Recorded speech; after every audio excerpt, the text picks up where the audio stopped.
You guys want to win a $50 Amazon gift card? All you have to do is like, comment, and subscribe to enter our giveaway. We're announcing 3 winners on April 30th. I don't know what's going on here. Who's the bodyguard now?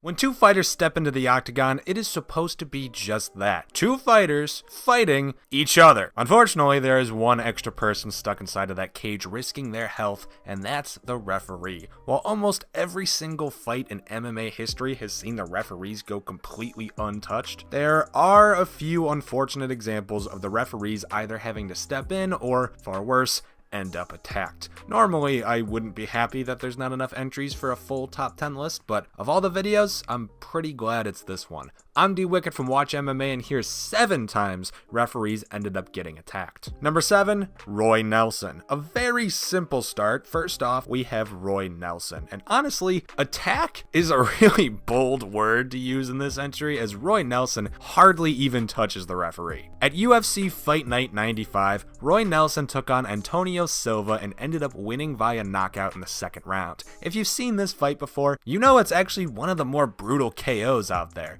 Nelson had Silva downed and defenseless and just kept wailing on him. You can actually see it in the eyes of Silva that he is 100% not going to be able to continue, yet the referee in question, a man by the name of John McCarthy, he just keeps the fight going. It took about 4 to 5 extra punches after Silva was done for sure before McCarthy called Nelson the winner. Roy was obviously upset over what he believed to be a very late stoppage and decided to retaliate by kicking the ref in the ass and knocking him over after the fight was done with. Despite many believing this to be a totally justifiable act, you can't touch a referee without facing penalty, and Nelson was subsequently fined.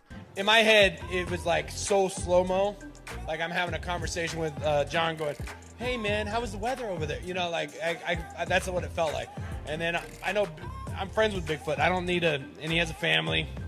I met his dog. You know, like I don't need to keep on punching him in his face. Number 6, Razi Jabari. Razi Jabari does not sound like the kind of guy I'd ever want to work with. After losing his fight to hometown hero Honorio Bonario, Jabari was approached by referee Joey Lepiton and asked to shake hands with his opponent. Razi, an ill-tempered sore loser, denied his request and instead shot an insult towards the referee. Joey kept his cool and insisted on the handshake, a long-standing show of respect done at pretty much any respectable MMA fight. Razi remained anti-respect and instead decided to give Lepiton a shove. While Joey kept his cool during the verbal abuse, he's apparently never been one to take real shit from people and immediately charges Jabari and pushes him off towards the ropes before actually taking him down too. Do MMA fighters just forget that most referees were also fighters at one point in these scenarios? Number 5, Bob Asalio. At Evolution AMMA, Bob Asalio took on the man by the name of Ben Sayers, and unfortunately for Bob, Ben absolutely wiped the floor with him. It took Sayers a grand total of 1 punch to send Bob to the ground, and after Ben attempted to get some more shots in, the referee jumps in and actually on top of Bob to call the fight then and there. Unfortunately for the ref, it looks like Bob wasn't actually out just yet. As the bell rings and Sayers gets to his feet, Bob continues his attempted attack, but instead of trying his offense on his scheduled opponent, he continues his barrage on the referee, Keith Peterson. The commentators in question try passing it off as Bob being knocked so hard that he doesn't even realize who he's attacking, but it's pretty clear to everyone involved that he knew full well what he was doing. Whether it was a moment of ignorance from the commentator or a quick thinking cover story, it definitely wasn't correct, as more seconds went by of poor Peterson getting attacked by Bob. After a while, the stagehands hop in there and break things up, and just guessing here, Bob probably never fights at another Evolution AMMA event. Number 4, Colby Covington. The only entry on this list to not get physical. Instead, Colby Covington's beef was all verbal. Actually, no, it was hardly verbal. It was mostly text, to be honest with you. After his loss at UFC 245, Colby hit Twitter and started to rant over his loss being complete bullshit due to, quote, fake referee Mark Goddard and his call to stop the match. It was Colby's first TKO loss, one he clearly disagreed with, as he would hit Twitter not long after the fight to complain, saying, and I quote, "I go in there to kill or be killed. You robbed me of that. You robbed the people of a fair fight. You should be ashamed of yourself. Fake eye poke, fake stoppage, fake ref." Damn. Harsh words from a man who likely had his jaw broken that night, but then again, if he was willing to continue in on the fight despite needing immediate hospitalization, maybe he's onto something here. I've won the whole entire fight. The fight's mine. They're about to wrap the welterweight championship around my waist. And then all of a sudden I slip on a banana peel and I'm getting hit in the back of the head. And Mark Goddard is seeing this right in front of his face that I'm getting hit in the back of the head. You can go look at the video of the 5th round. I take 4 shots in the back of the head and I'm completely coherent. And I cover up the back of my head. And when I cover up the back of my head, he calls the fight. And I stand right up and I protest. I'm like, what are you doing? Why are you calling the fight? I'm winning the whole entire fight. There's less than a minute left in the fight. You see a foul right in front of your face and you don't call it. But then when you don't see a foul in front of your face, you give him time and you throw him a life raft in a river when he's drowning. So, that's why he's named Mark Not So Goodard. And he shouldn't be a ref ever again. I feel bad for all the people out there that ever have to deal with him as a ref.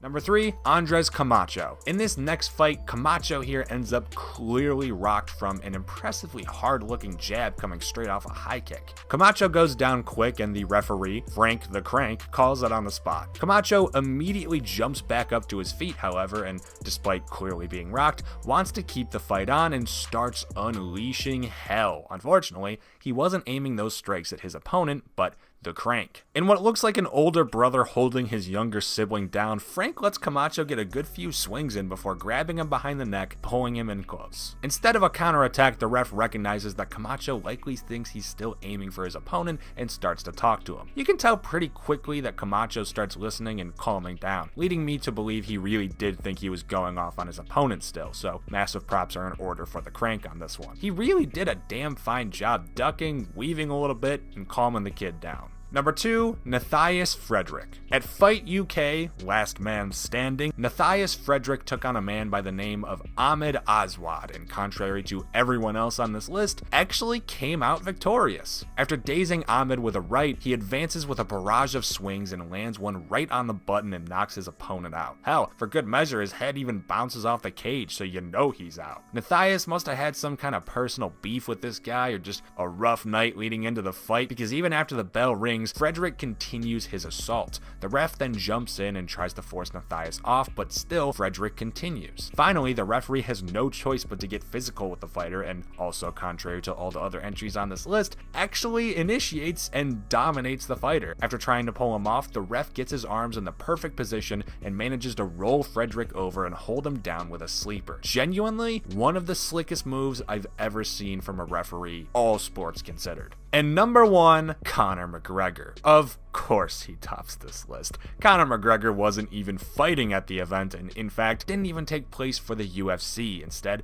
their main competitor, Bellator. After McGregor's teammate Charlie Ward gets the victory at Bellator 187, Conor immediately jumps the cage and charges at his friend, actually taking him down with a running leap, but it was all congratulatory, it was just a hug. But regardless, he had jumped into the cage before the post-fight proceedings, and as such, the referee of the fight tried to pull the two apart. You can actually see the referee push McGregor back once they've split apart and say something to Conor, which clearly pissed off the Irishman as he would desperately attempt charging full speed at said ref. In a matter of moments, there's now a dozen men between McGregor and the now very confused referee. In a fight that wasn't even his, McGregor managed to stir the pot. Now, doesn't that just make too much sense? Still trying to say, keep going. And it's that same referee who lost me head with him. I said, it's you rat. And you were like, yeah. The beautiful shot, he's out cold. The only knew he was out cold, he's still trying to call it. Oh no, he wasn't, the fight's not over. I said, there's you around in the scene. Delighted. And those were the 7 times the referees ended up getting in a little bit of a physical altercation. What are your thoughts? Let us know in the comments down below after liking the video, subscribing to the channel, and notifications like that bell. We go to the 4th round. Oh, I get poked by Marty Fake Newsman. Mark Goddard looks at me, he's like, no more timeouts. You guys keep fighting. No more timeouts. I'm not stopping it. So he sees a clear foul while I get poked, but the fouls that he didn't see before where I kicked him in the liver, an eye poke on the other side, and he's claiming it's on this side. Oh, I'm getting my corner audio. When he sees a foul, he doesn't call it.